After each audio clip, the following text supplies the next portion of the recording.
Hello, Pajama Bears. Today we'll be reading from a book called Goodnight Stories. It is published by Paragon, UK. The Princess and the Pea. Once upon a time there was a lonely prince. He lived in a big castle with beautiful rooms and a pretty garden. But he wasn't happy because he didn't have someone special to share them with. Ah, if only I could find a lovely princess to marry, sighed the prince. The king and queen did their best to help.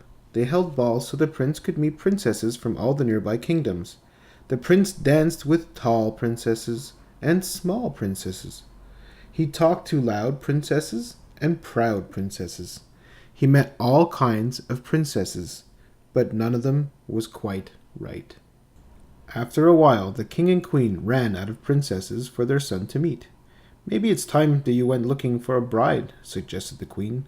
So the prince packed a bag, saddled his horse, and waved goodbye to the king and queen. "Good luck," said the king. "Come back soon." The prince traveled far and wide and searched high and low for the princess of his dreams. Along the way, he met lots of pretty princesses. Princess Grace loved to dance, but her twirling made the prince dizzy. Princess Ginger loved to cook, but her cakes made the prince chubby. Princess Flora loved to smell as pretty as a flower, but her perfume made the prince sneezy. Achoo!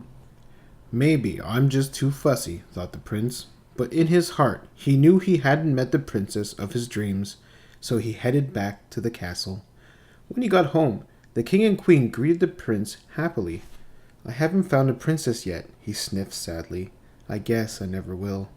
"Don't be silly," said the queen. "The right girl will come along soon."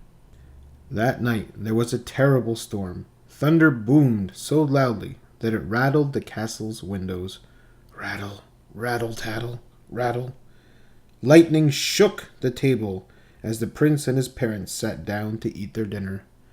The prince was just about to help himself to dinner when suddenly they all heard a loud rat-tat-tat, rat-tat-tat, rat-tat-tat.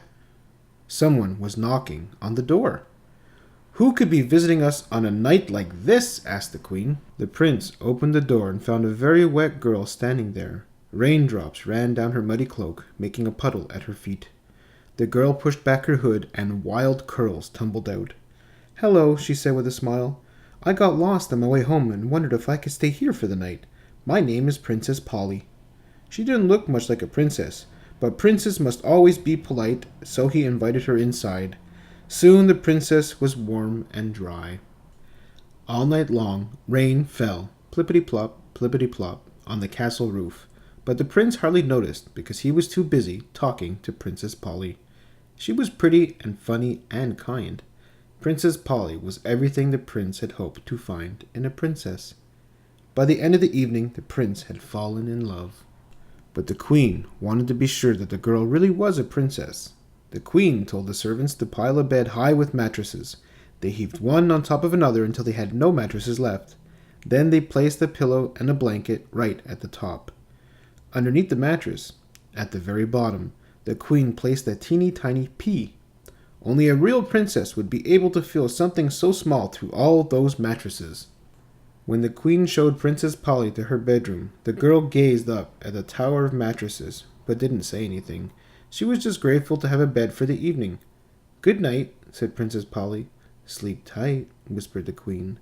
Then Princess Polly changed into her nightgown and climbed right to the top of the pile of mattresses and snuggled under the blanket.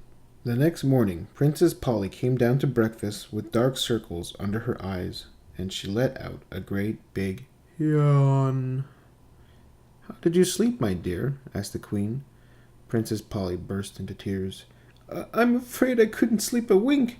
There was something lumpy and bumpy in my bed. It kept me awake all night long." To Princess Polly's surprise, the queen clapped her hands with delight. "So she is a real princess," the queen cried. The prince was overjoyed. "Will you marry me, Princess Polly?" he asked. "Yes," squealed the princess, and they all lived happily ever after.